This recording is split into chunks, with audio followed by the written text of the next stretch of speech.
welcome back to Furniture Flip Friday with Beyond Paint. Today we'll be updating this wood rocking chair for my grandma-in-law's birthday, so let's get to it. This piece is very sentimental and has been with her for a very long time. So she's wanting to keep it but give it a little makeover, which is always a great idea. So the first thing we're going to do is clean this chair with a cloth and Zep degreaser, making sure to get all grease and dirt off to ensure the best adhesion for Beyond Paint. As always, I will not be stripping, sanding, or priming because there's never any need to when using Beyond Paint. With that being said, we're getting right into painting. So she wanted a cool deep blue, so today we're using my personal favorite, deep blue again. The thick consistency of Beyond Paint and its formula having a primer, bonder, and sealer in it really elevates the coverage of any surface. And you can see it doesn't take a lot to cover the orange colored wood.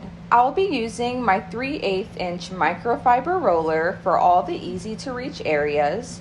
Then I'm going in with my brush for the more difficult and hard to reach spots. Once I'm finished applying the first coat, I'm gonna let this dry for 2 to 4 hours. After that time, I'm going back in for my second coat. And with just 2 coats, we have a beautiful, updated rocking chair. Since it will be primarily used outdoors, 3 to 5 days after painting, I applied 1 thin coat of Beyond Paint's multi-purpose sealer for extra weather durability. And there we have it, another flip using Beyond Paint, with no stripping, sanding, or priming. My grandma-in-law absolutely loves it and is looking forward to using it outdoors daily. Thanks so much for tuning in to Furniture Flip Friday with Beyond Paint. And as always, shop Beyond Paint for your next DIY project, online and in stores, and now at your local Lowe's.